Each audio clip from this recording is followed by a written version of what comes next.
pourquoi est-ce que ça fait si mal quand quelqu'un n'arrive pas à vous comprendre, qu'il vous juge ou qu'il vous critique, quelqu'un qui vous blâme alors qu'il a complètement tort, et même quelqu'un dont vous attachez peu d'importance, un client qui n'a aucun impact dans votre business, ou bien un membre de votre famille dont vous n'avez jamais de nouvelles.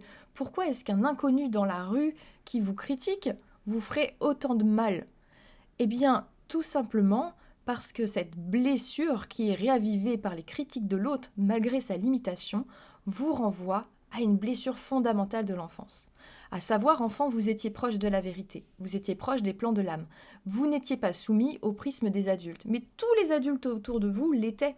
Ils vivaient au travers d'un monde d'adultes, que ce soit à l'école, dans l'éducation, ou que ce soit dans le cercle familial, et allons dans le cercle très proche, les parents. Eh bien, vos parents étaient au travers de leurs propres limites psychiques et émotionnelles. Ils étaient un petit peu handicapés, si on peut dire. Donc, ils ne pouvaient pas comprendre ce que vous étiez. Ils ne pouvaient pas vous aimer pour ce que vous étiez personnellement. Et vous, enfant, vous vous faisiez critiquer, juger, vous vous faisiez punir par vos parents. Ce que vous traduisez, c'est « je ne peux pas être aimé pour ce que je suis parce qu'on n'arrive pas à me comprendre, voire pire ». On me juge et on me critique parce qu'on ne me comprend pas. Là, l'enfant de 5 ans, en fait, il est en train de vivre une blessure, une déception telle qu'il ne peut pas assumer les émotions de tristesse qui vont avec. Il est en train de se dire « bah merde, mes parents qui sont censés m'aimer inconditionnellement ne m'aiment pas pour ce que je suis parce qu'ils sont handicapés au travers de leur filtre et de leur compréhension. Résultat, je ne serai jamais aimé pour ce que je suis. » Et là, il se crée une fissure. Et cette fissure, elle est tellement grande qu'enfin, on n'a pas la faculté d'assumer ce paquet d'émotions et d'énergie. En fait, on se dissocie, mais on n'est pas totalement coupé de cette blessure, on met cette blessure à côté. Et elle est réavivée à chaque fois qu'il y a quelqu'un qui vous critique, qui n'a pas compris ce que vous étiez, ce que vous faisiez. Quelqu'un dont vous en avez même rien à foutre, qui n'a aucun impact dans votre vie. Ça vient toucher cet enfant-là, très profond, et c'est lui qui est meurtri, c'est lui qui hurle. C'est pour ça que vous êtes dans votre colère, dans vos retranchements, dans votre injustice. Et pourtant, vous avez la lucidité que ça n'a pas de sens ce que dit l'autre à votre sujet. Et ça n'a pas d'importance puisque cette personne est totalement extérieure à votre vie.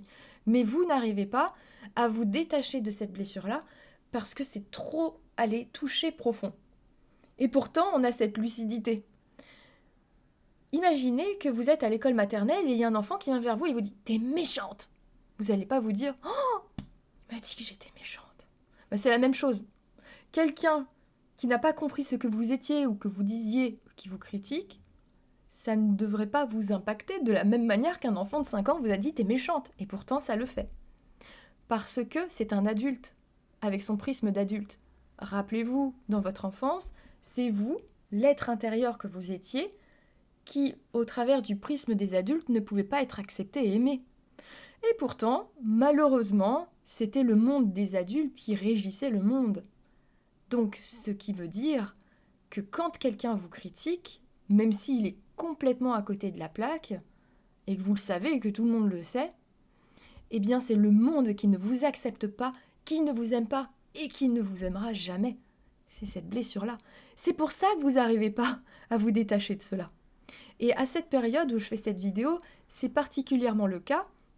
On est en début novembre, fin octobre 2024, et il y a une recrudescence des limitations, des schémas et des colères des gens qui font qu'ils viennent se décharger émotionnellement sur vous sans raison. Donc il y a beaucoup de conflits, il y a beaucoup de perturbations dans les communications, beaucoup de parts d'ombre que les personnes ne savent pas gérer. Les personnes ne savent pas gérer leurs émotions, alors elles se défoulent sur quelqu'un. Je vois là, il y a une catastrophe naturelle, c'est de la faute au gouvernement.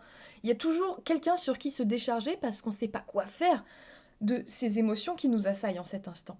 Donc, on s'en prend plein la figure. Et ce genre de blessure-là, il est d'actualité puisqu'il vient d'être réveillé. Ok, maintenant que j'ai compris ça, comment est-ce que je fais pour ne pas m'emballer vu que c'est juste ma blessure qui est en réaction et c'est pas moi en fait, ça n'a pas de logique. Il n'y a rien à faire, si ce n'est d'accepter pleinement l'autre qui vous critique et qui vous juge sans raison.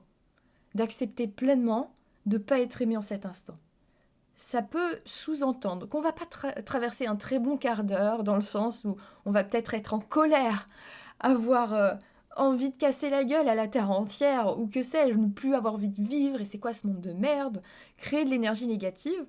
Eh bien, c'est déjà accepter que vous ayez ces pulsions et ces envies-là.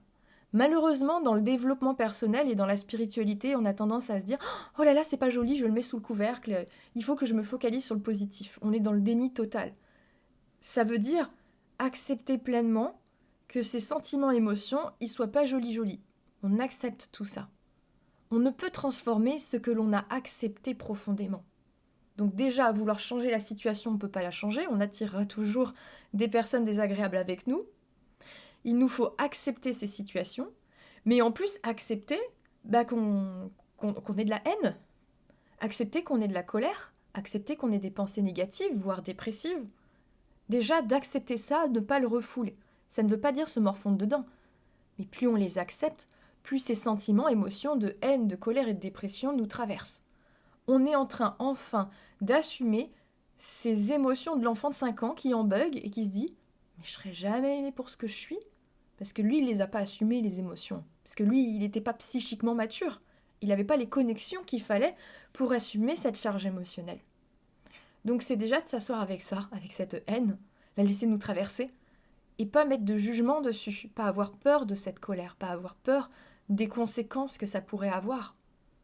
Et une fois que on se laisse traverser par cette haine-là, il y a juste une acceptation de ce qui est. L'acceptation de ce qui est ne veut pas dire que cette situation va s'améliorer tout de suite. C'est d'accepter que cette situation ne peut pas s'améliorer, ou ne s'améliorera pas, voire s'empire. C'est d'accepter inconditionnellement toutes les éventualités possibles. Ça, c'est une acceptation inconditionnelle. J'accepte inconditionnellement ce qui se passe, sans vouloir que ce soit autre. On s'installe dans cette merde, ni plus ni moins, dans cette injustice, dans cette douleur. Et forcément, le beau temps revient. Vous allez voir que les gens, ils vont s'excuser. Vous allez voir que vous n'aurez rien besoin de faire, les choses, elles vont se réorganiser. Parce que tant que vous n'avez pas fait ça, on va vous en emmener à l'appel des situations de ce genre, voire des trucs très très gros, jusqu'à que vous craquiez. Jusqu'à qu'enfin vous assumiez votre haine, votre colère et votre impuissance. Votre pardon, la pire qui soit. En même temps, c'est la période du moment qui vous pousse dans vos retranchements. On en a un petit peu marre d'avoir des wagons de ce genre de personnes. Donc venez tout simplement assumer cette haine que vous avez de cette injustice qui n'est pas la vôtre, mais qui est celle de cet enfant. Et vous allez voir que des jours meilleurs vous attendent. N'hésitez pas à me dire ce que vous avez pensé de ce format, c'est la première clé de l'inconscient. Je vais régulièrement faire des capsules de ce type qui s'appelleront les clés de l'inconscient. Au plaisir de vous retrouver, au plaisir de vous lire. Et je vous accompagne au travers de 3 ateliers au sujet des diverses emprises. Vous trouverez le lien dans le descriptif de cette vidéo parce que l'emprise de la critique fait partie d'une des premières emprises. Mais il y en a tout un tas qui empêchent notre liberté d'être et d'exister.